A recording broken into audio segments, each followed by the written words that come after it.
వార్తా విశేషాల సమాహారం TH24 న్యూస్ కి స్వాగతం. తెలంగాణ రాష్ట్ర ప్రభుత్వం అందిస్తున్న సంక్షేమ పథకాలను సద్వినియోగం చేసుకోవాలని కోరుతూ సాంస్కృతిక కళా బృందంతో ప్రచారం నిర్వహించారు.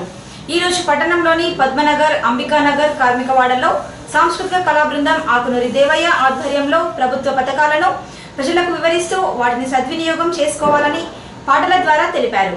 కార్యక్రమంలో కళాకారులు గడ్డం దేవయ్య, కమ్మర్ తిరుపతి, కోడూరి సంజీవ్, వందడుగుల గణేష్, అనుమల శిరీష తదితరులు పాల్గొన్నారు.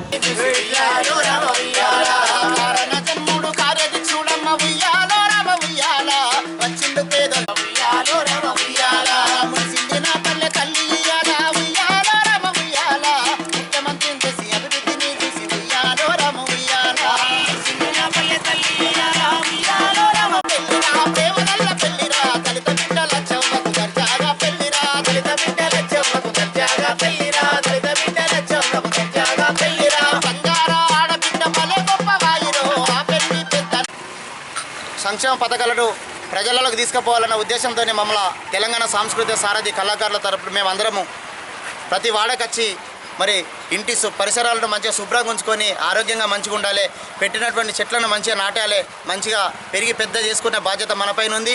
మీకు ఏదైనా అవసరాలు ఉన్నా అధికారులను సంప్రదించి మీ పనులు ఎన్నో పథకాలు ఉన్నాయి కాబట్టి అధికారులను సంప్రదించి మీ పనులు చేసుకొని మంచిగా బంగారు తెలంగాణ కోసం ఎవరికి లంచం ఇవ్వకుండా అందరం కూడా స్వచ్ఛందంగా పోయి మనకు ఆఫీసర్ ఎవరితోనైతే పని అయితే వారికి కలిసి మాకు ఈ పని కావాలయ్యా, మాకు పింఛన్ వస్తలేదు, మాకు రేషన్ కార్డు వస్తలేదు, మాకు బియ్యం వస్తలేదు అని చెప్పి మీరు ధైర్యంగా వెళ్ళి అధికారులను అడిగి మీరు ఎవరికి రూపాయి ఖర్చు పెట్టకుండా స్వచ్ఛందంగా వెళ్ళి పనులు చేసుకోవాల్సిన అవసరం మీ పైన ఉందని చెప్పడం కోసం మేము ఇలా కళాకారులం ఆకునూరి దేవయ్య కళా బృందం, మేము సంస్కృత సారథి మేమందరం కలిసి ఇలా వార్డులలో అన్ని విధాలుగా సంక్షేమ పథకాల కోసం ఆటపాటలు నిర్వహించడం జరుగుతుంది. అందరూ ఉపయోగించుకోవాలని చెప్పి ప్రజలందరినీ కోరుతూ ఆటపాటలు నిర్వహిస్తున్నాం. పత్తి తెంపేందుకు ఆటోలో వెళ్తుండగా అదుపు తప్పి ఆటో బోల్తా పడి రోడ్డు ప్రమాదం చోటు చేసుకుంది. తంగళ్లపల్లి మండలం అంకుసాపురం గ్రామానికి చెందిన మహిళలు పత్తి తెంపేందుకు ఆటోలో వెళ్తుండగా తంగళ్లపల్లి సమీపంలో ఆటో అదుపు తప్పి బోల్తా పడింది. ఈ ప్రమాదంలో లక్ష్మి అనే మహిళకు తలకు తీవ్ర గాయాలయ్యాయి. వీరిని హుటాహుటిన ఏరియా ఆసుపత్రికి తరలించగా లక్ష్మి పరిస్థితి విషమంగా ఉన్నట్లు వైద్యులు తెలిపారు. మరో నలుగురికి స్వల్ప గాయాలయ్యాయి.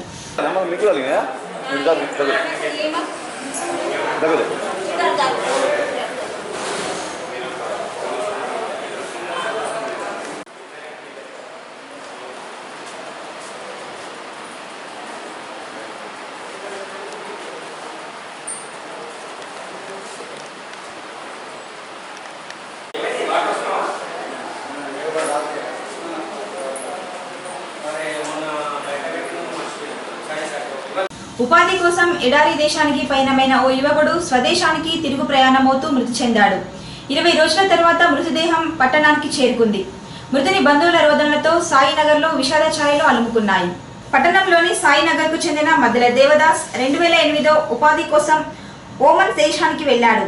ఈ నెల 9న స్వదేశానికి తిరుగు ప్రయాణమవుతున్న క్రమంలో గుండెపోటుతో మరణించాడు. కంపెనీలో కాకుండా బయట పని చేస్తుండటంతో మృతదేహం ఇంటికి చేరుకోవడంపై సందేహాలు అలుముకున్నాయి. ఈ రోజు మృతదేహం స్వగ్రామానికి చేరుకుంది. ఎదిగిన కొడుకు తమకు ఆసరాగా ఉంటాడనుకున్న తల్లిదండ్రులు, తండ్రి కోసం ఎదురు చూసిన పిల్లలు మృతదేహం వద్ద రోధించడం పలువురిని కంటతడి పెట్టించింది.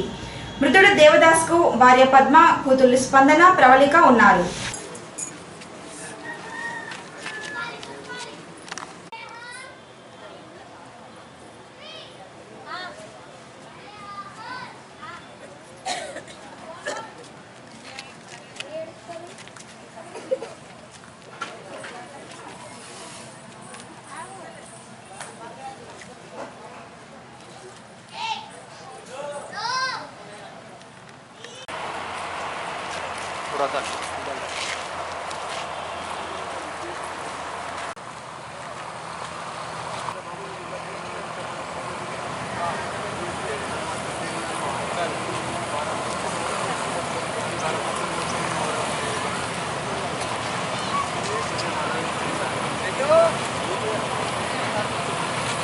గ్రామాల అభివృద్ధిపై ప్రభుత్వానికి చిత్తశుద్ధి లేకుండా పోయిందని తెలంగాణ రాష్ట్ర సర్పంచ్ల సంఘం అధ్యక్షులు సాదాని భూమన్న అన్నారు.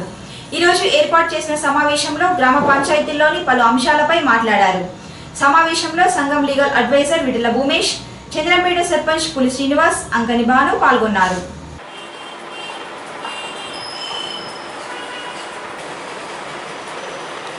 సర్పంచుల ఎన్నికై దాదాపు 3 సంవత్సరాలు గడుస్తున్నప్పటికీ నిధులు లేక, విధులు లేక, అధికారం లేక గ్రామాలన్నీ నిర్వహణ పరిస్థితి. మరి గ్రామ పంచాయతీలకు 14 వార్తల నిధులు, శానిటేషన్, ట్రావెల్ సమస్య పైన కేంద్ర ప్రభుత్వం ఇస్తున్న నిధులను కరెంటు బిల్లు మూత, ఆ వేరే పథకాలు మళ్లించడం, దానివల్ల గ్రామాలన్నీ నిర్వహణ పరిస్థితి వస్తుంది. మరి అదేవిధంగా రాష్ట్ర ప్రభుత్వం ఇచ్చే కల్చరల్ గ్రాంట్ కానీ, సీనియర్ ఛార్జెస్ కానీ, ప్రొఫెషనల్ ట్యాక్స్ కానీ ఈ నిధులు కేటాయించడం లేదు. ఆ నిధులు కేటాయించాలని చెప్పేసి మేము ప్రభుత్వాన్ని డిమాండ్ చేయడం జరుగుతుంది. మరి 73, 74 రాజ్యాంగ సవరణలో చేర్చబడిన 29 అంశాలను దాఖలుపరచాలని చెప్పేసి మేము ప్రభుత్వాన్ని ఎన్నోసార్లు విన్నవించడం జరిగింది. మరి గతంలో పంచాయతీరాజ్ మంత్రి గారు కేటీఆర్ ఉన్నప్పుడు కూడా వారి దృష్టికి తీసుకువెళ్ళడం జరిగింది. మరి పశ్చిమ బెంగాల్లో, కేరళ రాష్ట్రంలో ఏ విధంగా అయితే అధికారాలు ఉన్నాయో, విధులు ఏ విధంగా అయితే ఉన్నాయో ఆ విధంగా తెలంగాణ రాష్ట్రానికి కూడా ఆ విధంగా కల్పించాలని చెప్పేసి మేము ప్రభుత్వాన్ని డిమాండ్ చేయడం జరుగుతుంది. మరి గ్రామ పంచాయతీలు తీసుకున్నట్టయితే గ్రామ పంచాయతీలలో సిబ్బంది, కమాటీలు కానీ, పంపు డ్రైవర్లు కానీ, ఎలక్ట్రిసిటీ మెయిర్మెన్ కానీ వీళ్ళందరికీ ఇప్పటి వరకు గ్రామ పంచాయతీ వాళ్ళనే వచ్చి కాస్త కోసం జీతాలు ఇవ్వడం జరుగుతుంది. వాళ్ళు చాలా మటుకు గ్రామ పంచాయతీలో నిధులు లేవు, మరి వాళ్ళకి జీతాలు ఇవ్వలేని పరిస్థితులు ఉన్నాం. వారిని కూడా ఒక జీవో విడుదల చేసి గ్రామ పంచాయతీలో పనిచేసే సిబ్బందికి వారి ప్రభుత్వం వారిని జీతాలు చెల్లించాలని చెప్పేసి మేము ప్రభుత్వాన్ని డిమాండ్ చేయడం జరుగుతుంది. మరి అదేవిధంగా మేము ఉదయం నుంచి రాత్రి వరకు ప్రజల మధ్యలో ఉంటున్నాం, ప్రతి సమస్యను ఎదుర్కొంటున్నాం, ప్రతి సమస్యను పరిష్కారం చేయగలుగుతున్నాం. మరి గౌరవేతనం అనేది 20,000 రూపాయలు ఇవ్వాలని చెప్పేసి మేము ప్రభుత్వాన్ని డిమాండ్ చేస్తున్నాం. మేము 5,000 రూపాయలు ఇచ్చి అవమానించే విధంగా 5,000 రూపాయలు ఇవ్వడం జరిగింది. మాకు ఖచ్చితంగా 20,000 రూపాయలు అనేది తప్పకుండా ఇవ్వాలా, దాన్ని వెంటనే విడుదల చేయాలని చెప్పేసి మేము అదేవిధంగా చెప్పడం జరుగుతుంది. మరి స్థానిక సంస్థలు తీసుకున్నట్టయితే ఇవాళ సర్పంచ్లను ఒక ఎమ్మెల్సీ ఓటకులో కల్పించాలని చెప్పి ఎన్నోసార్లు వారి దృష్టి తీసుకువెళ్ళిన ఫలితం లేకపోయింది. కాబట్టి ప్రభుత్వం ఇప్పటికైనా నెక్స్ట్ వచ్చే దాంట్లో కూడా ఎమ్మెల్సీ ఓటకు కల్పించాలని చెప్పేసి మేము ప్రభుత్వాన్ని డిమాండ్ చేయడం జరుగుతుంది. ఇలా ఎందుకైనా పోతే లెక్క పెట్టినట్టు సర్పంచ్లకు పంచాయత్ సెక్రటరీ, యుఓపిఆర్డి, గ్రామ సర్పంచ్తో జాయింట్ ప్యాట్ పెట్టడం వల్ల అంటే మేము సర్పంచ్ ఏ విధంగా ప్రభుత్వ దృష్టిలో ఉన్నామో అర్థం కావట్లేదు. కానీ మేము ఒక పార్టీ వ్యక్తిగతంగా గెలిచిన వాళ్ళను మమ్మల్ని జాయింట్ పెట్టేసి నానా ఇబ్బందులు, అధికారులతో ఇబ్బందులు జరుగుతున్నాయి. కాబట్టి చాలామంది చదువురాని సర్పంచులు ఉన్నారు. కాబట్టి ఆ చెక్ పవర్ అనేది తొలగించాలని చెప్పేసి మేము ప్రభుత్వాన్ని డిమాండ్ చేస్తూ నేరుగా ప్రత్యేక నిధులు అనేది గ్రామ పంచాయతీలు ప్రత్యేక నిధులు కేటాయించాలని చెప్పేసి చేయించినప్పుడే నిజమైన బంగారు తెలంగాణ సాధ్యం కావాలంటే గ్రామ సర్పంచులే. గ్రామంలో ప్రజల మధ్యలో ఉంటాం, ప్రతి సమస్య మా దృష్టికి రావడం జరుగుతుంది. మేము పరిష్కరించ సిద్ధంగా ఉన్నాం. కాబట్టి ఈ నిధులు కేటాయించి అప్పుడే మేము బంగారు తెలంగాణను ఖచ్చితంగా సాధించగలుగుతామని చెప్పి మేము అనడం జరుగుతుంది. సర్పంచులు అనే వాళ్ళు చాలా కీలకమైన వ్యక్తులు. సర్పంచ్ల ద్వారానే ఈ ప్రజాస్వామ్య వ్యవస్థ ముందుకు నడవడం జరుగుతున్నది. 100కి 50% స్థానిక పరిపాలన ద్వారానే పరిపాలన అనేది జరుగుతున్నది. అట్లాంటి స్థానిక పరిపాలనలో మరి గ్రామాలకు ఎలాంటి నిధులు లేక మరి ప్రభుత్వం ఉద్దేశంతో నిర్లక్ష్యం చేయడం జరుగుతుంది. అదేవిధంగా సర్పంచ్లకు కూడా ఎలాంటి అధికారాలు లేకుండా మరి నిర్లక్ష్యం చేయడం జరుగుతుంది. గ్రామ పంచాయతీలో పనిచేసే సిబ్బందికి కూడా ఎలాంటి మరి జీతభత్య లేక చాలా ఇబ్బందులు పెట్టడం జరుగుతుంది. కాబట్టి ప్రభుత్వమే కావాలని ఉద్దేశపూర్వకంగా మరి గ్రామ స్థాయిలో ఉన్న పరిపాలన నిర్వీర్యం చేసే పరిస్థితి జరుగుతున్నది. కాబట్టి దీన్ని మరి ప్రజలు కూడా గుర్తించాలి. ప్రభుత్వాలు కూడా ఖచ్చితంగా గ్రామ స్థాయిలో మరి పరిపాలన మంచి జరగడం కోసం మరి ఖచ్చితంగా గ్రామాలకు నిధులు ఇస్తూ మరి సర్పంచ్లకు కూడా మరి జీతభత్యాల గురించే కానీ లేదంటే ఈరోజు మరి లోకల్ బాడీ ద్వారా ఎన్నుకోబడుతున్న ఎమ్మెల్సీ, లోకల్ బాడీ అంటేనే సర్పంచ్, మరి లోకల్ బాడీ ఎమ్మెల్సీలో మాత్రం సర్పంచ్ ఓటు హక్కు లేకపోవడం అనేది చాలా ఇది ఒక మోసపూరితమైంది. మరి ప్రజాస్వామ్యానికి ఒక విఘాతం సంబంధించింది. కాబట్టి మరి ఎమ్మెల్సీ స్థానిక ఎమ్మెల్సీకి సంబంధించిన లోకల్ బాడీ ఎమ్మెల్సీలో సర్పంచ్లకు ఖచ్చితంగా ఓటు హక్కు కల్పించాలని చెప్పి మీ సందర్భంగా ప్రభుత్వాన్ని డిమాండ్ చేస్తున్నారు. విద్యార్థి సంఘాలు, కాలేజీ యాజమాన్యాలు ఐక్యంగా ఉద్యమించి ఫీజు రియంబర్స్మెంట్ సాధించేందుకు సిద్ధం కావాలని వక్తలు పిలుపునిచ్చారు. ఈరోజు హంసవాహిని డిగ్రీ కళాశాల ఆవరణలో ఏఐఎఫ్డిఎస్ రాష్ట్ర అధ్యక్షులు చౌడపల్లి వేణుగోపాల్ అధ్యక్షతన ఫీజు రియంబర్స్మెంట్ స్కాలర్షిప్ పై ప్రైవేటు కళాశాల యాజమాన్యాలు, విద్యార్థి సంఘాలతో రౌండ్ టేబుల్ సమావేశం జరిగింది. సమావేశంలో యజమానుల సంఘం పక్షాన దిడ్డి శ్రీనివాస్, గుగ్గిల జగన్ గౌడ్, రంగనాయకుల వెంకన్న, రాజేందర్, తిరుపతి, హరీష్, మల్లేశం విద్యార్థి సంఘాల నాయకులు కంచెల రవిగౌడ్, లింగంపల్లి మధుకర్, సాయి కుమార్, ఎలిగేటి రాజశేఖర్, గర్దస్ మహేష్, భరత్ తదితరులు పాల్గొన్నారు. ప్రభుత్వం అందించడంలో ఉన్నటువంటి తల్లిదండ్రులకు వాస్తవిక దృక్పథాన్ని, వాస్తవమైనటువంటి అంశాలని చేరవేసే విధంగా మన కార్యాచరణ ఉండాలని రోజువారీ ప్రక్రియలో భాగంగా ఒకరోజు సంతకాల సేకరణ కావచ్చు, మరొక రోజు ఖచ్చితంగా జరుగుతున్న నష్టాన్ని ఈ ప్రాంతంలో ఒక్కొక్కరైతే 5 నుంచి 10% మిత్తిలకు తీసుకొచ్చి జీతాలు ఇచ్చినటువంటి పరిస్థితులు ఇప్పటి వరకు అయితే నాకు తెలిసి కొన్ని కళాశాలలకు అద్దెకున్నటువంటి భవనాలు నెలవారీ అద్దెకు కూడా కట్టలేని పరిస్థితి అవసరం ఉందని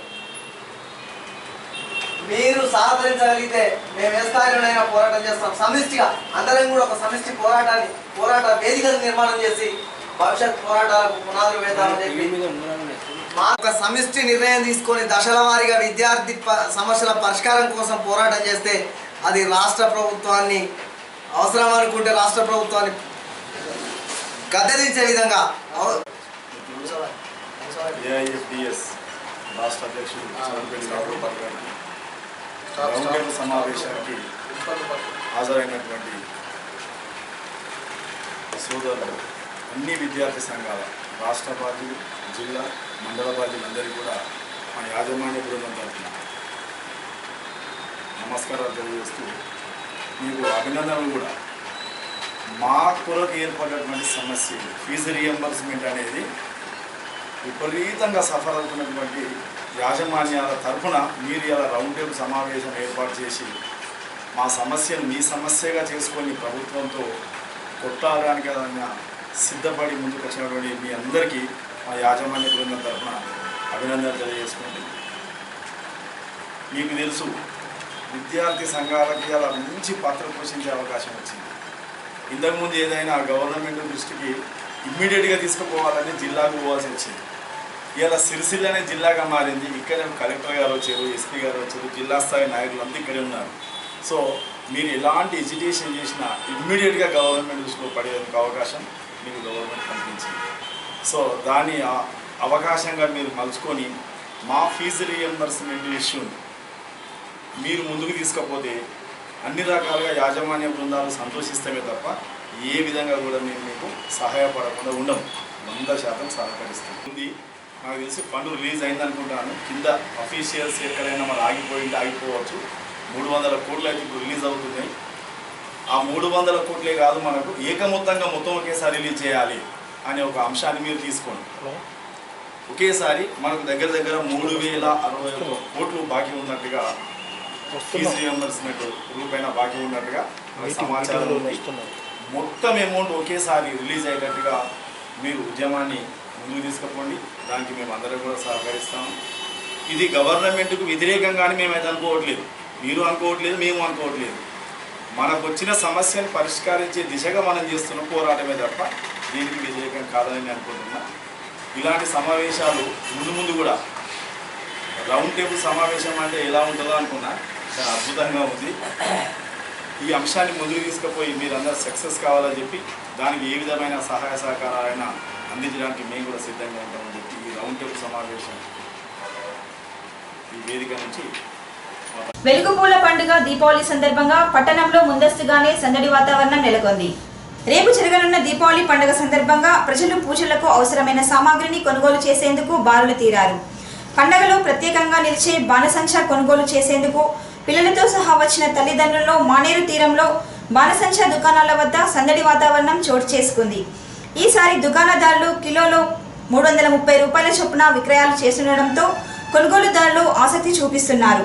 పూజల్లో వినియోగించే బంతిపూలకు ఈరోజు కిలో 20 నుండి 40 రూపాయల్లో ధర పలుకుతుండటంతో వ్యాపారులు నిరాశలో ఉన్నారు. ఈరోజు మార్కెట్ ఏరియా మానేరు తీరంలో బాణసంచా దుకాణాల వద్ద నెలకొన్న దృశ్యాలు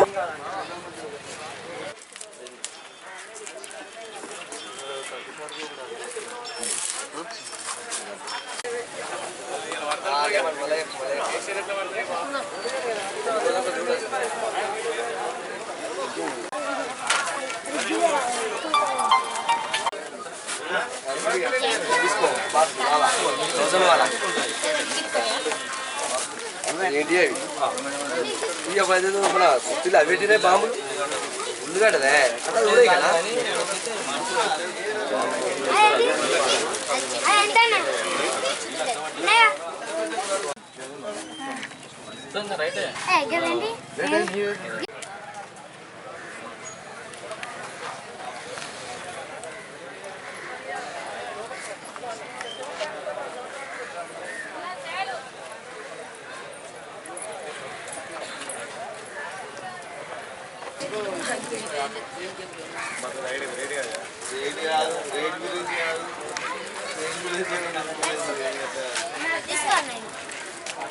అవన్నీ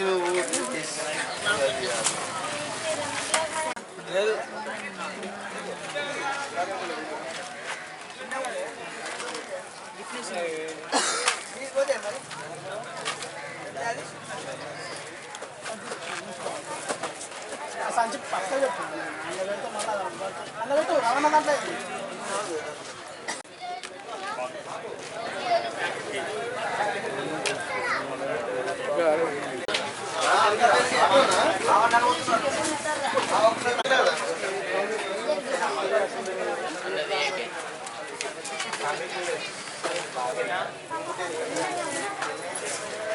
అది 1000 ఎంత అవుతుంది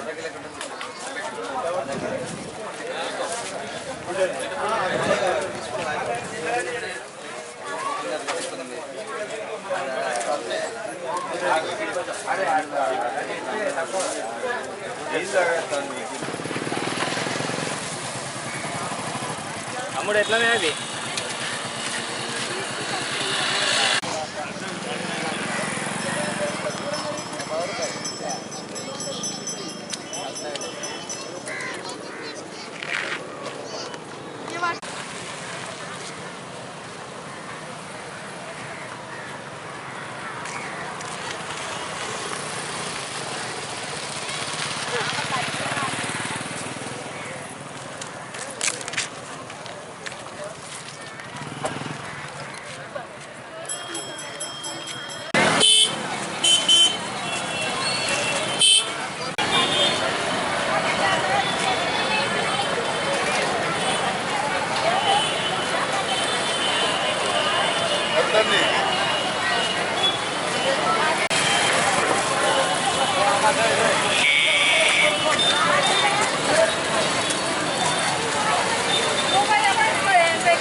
₹10 కిలో అంటే 10 రూపాయలు